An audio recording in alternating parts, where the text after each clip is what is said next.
When Parker Mulvaney's email alert pinged at the same time his instant message notification squawked and his cell phone blared Ride of the Valkyries, he let his head fall forward onto his kitchen table with a thunk. Whose brilliant idea was it to have the 10-year high school reunion 2 days before Christmas? That would be me.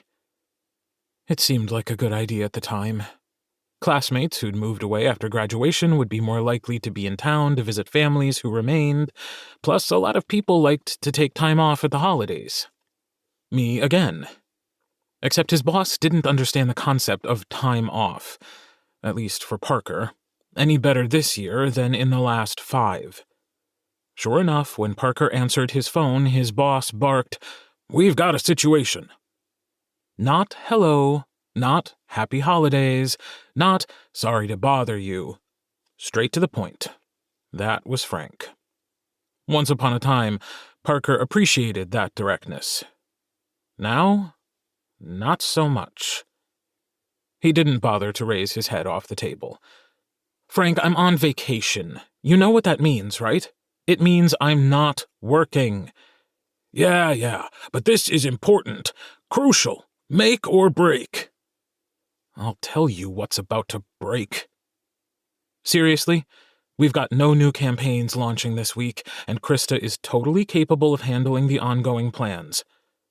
"Grayson Harris himself called me from the event venue demanding to know why you aren't on site to manage things."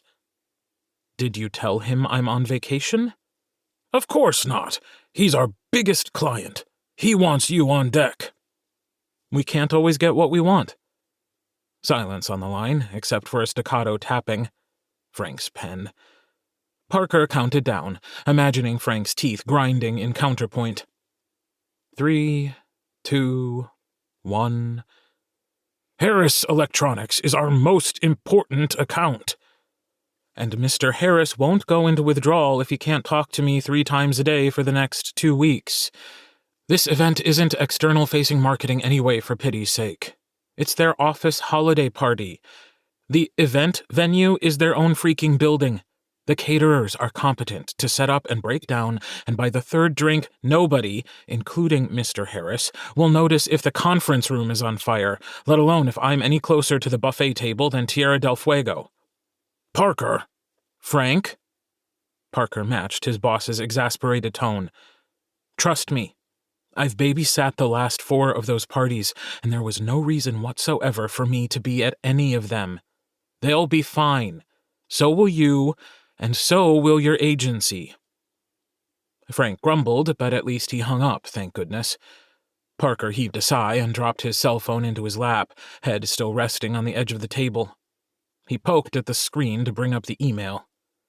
As he expected, it was from the reunion committee chair, who always pushed every major decision onto Parker, which didn't bother him nearly as much as the number of emoticons she added to her messages.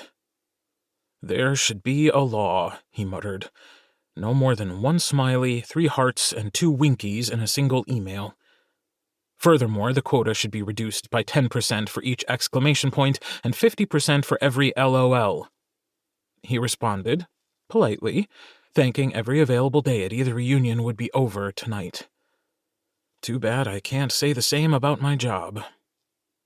Before he pulled up the message app, he bet himself a new pair of Chuck Taylor high tops the message was either from Krista, complaining about Frank, or one of his sisters freaking out about their family's annual Christmas Eve bash. He opened the app and bolted upright in his chair. Keith Traynor. So what if he lost the bet, because holy cripes, Keith. KT. "Hey, Parker. You'll be at the reunion tonight, right?" His thumbs were trembling so much that Parker fumbled his first 2 attempts at a response. He'd never imagined Keith would be back in town for the holidays. He had no family in the Portland area anymore, and as far as Parker knew, Keith was firmly ensconced in a high-tech throne in some Silicon Valley software company, and they were lucky to have him. PM. "Absolutely. KT. "Good." Parker waited for another message, another word, heck, anything.